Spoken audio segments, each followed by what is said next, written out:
Assalamualaikum warahmatullahi wabarakatuh. Waalaikumsalam warahmatullahi wabarakatuh. Kami dari kelompok 3 yang beranggotakan 4 orang, tetapi hanya 2 orang yang berhadir. Saya Miftahul Arifin. Saya Gina Aprila. Di sini kami akan membahas tentang laut dalam. Sebelum mengenal lebih jauh, saya akan membacakan latar belakang. Laut dalam adalah bagian laut yang dalam, terletak di tengah-tengah benua dan memiliki kedalaman rata-rata sekitar 2.000 hingga lebih dari 6.000 meter. Salah satu contoh laut dalam terdekat dengan Kalimantan Selatan adalah Palung Makassar yang terletak di sebelah timur. Palung Makassar terletak di lepas pantai Sulawesi. Palung ini memiliki kedalaman signifikan lebih dari 6.000 meter. Pendahuluan, Palung Makassar sebagai salah satu palung laut dalam terbesar di dunia menarik perhatian sebagai salah satu fitur geologis penting di wilayah Indonesia.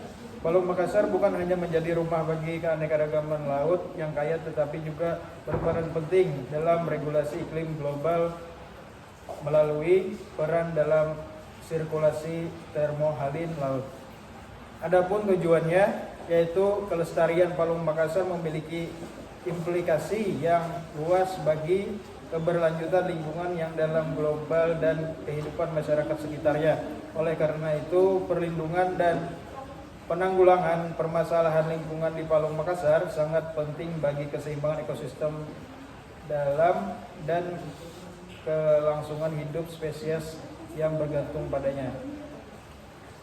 Dan yang terakhir, pembahasan. Kelestarian Palung Makassar memiliki implikasi yang luas berkelanjutan lingkungan dalam global dan kehidupan masyarakat, serta oleh karena itu perlindungan dan penanggulangan permasalahan lingkungan di Palung Makassar sangat penting. Palung Makassar merupakan perairan yang relatif subur daripada perairan yang lainnya. Dan yang terakhir, ada beberapa permasalahan lingkungan di Palung Makassar mengancam ekosistemnya. Yang pertama, permasalahan pencemaran plastik. Pencemaran plastik merupakan ancaman nyata bagi ekosistem Palung Makassar. Limbah plastik yang terutama berasal dari aktivitas manusia di daratan dapat mencapai dasar laut dalam palung ini melalui aliran sungai dan arus laut, menyebabkan kerusakan bagi organisme laut dan ekosistem bentik. Yang kedua, overfishing. Aktivitas penangkapan ikan yang berlebihan telah menyebabkan penurunan populasi ikan komersial di sekitar Palung Makassar.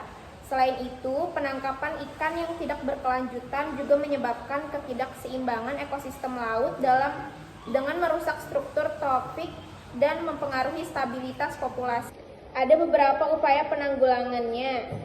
Pertama, pengelolaan sumber daya. Implementasi pengelolaan sumber daya laut yang berkelanjutan menjadi kunci untuk mengatasi permasalahan overfishing dan merestorasi populasi ikan yang terdegradasi di sekitar Palung Makassar.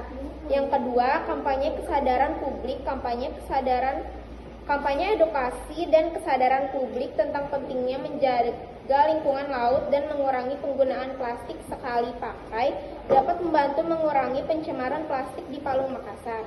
Yang ketiga, kolaborasi internasional.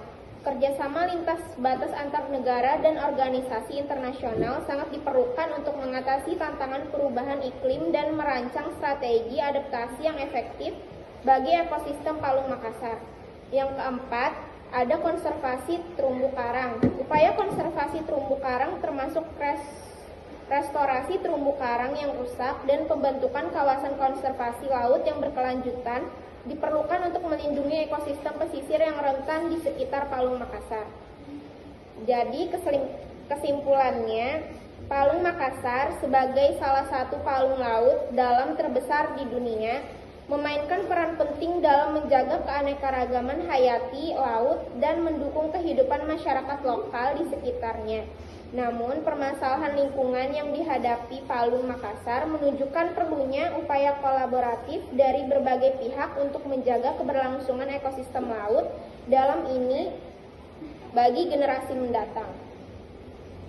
Sekian dari presentasi kami. Apakah ada pertanyaan? Silakan. Silakan, nama saya Rizka Perdana Sari dari kelompok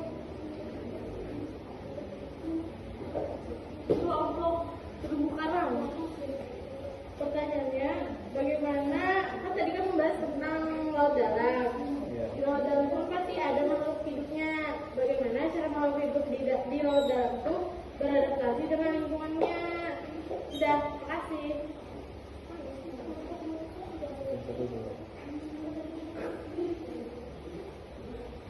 Mungkin langsung saya jawab. Yang kita ketahui adaptasi ada 3 macam, yaitu morfologi, fisiologi, dan tingkah laku. Di sini saya akan menjelaskan sedikit tentang adaptasi yang ada di laut dalam, yaitu ikan atau makhluk hidup yang ada di laut dalam itu biasanya memproduksi cahaya.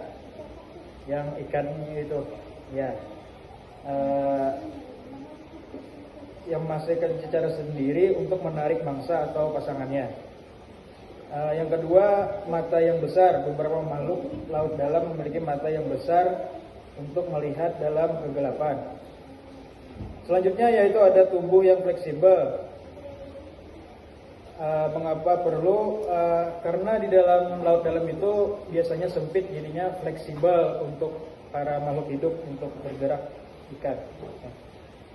Yang terakhir mungkin ada kulit yang berkulit tebal. Beberapa makhluk laut dalam memiliki kulit yang tebal untuk melindungi mereka dari tekanan air yang sangat tinggi.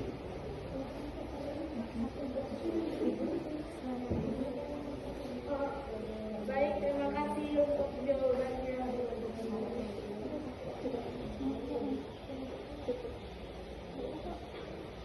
Apakah ada pertanyaan lagi?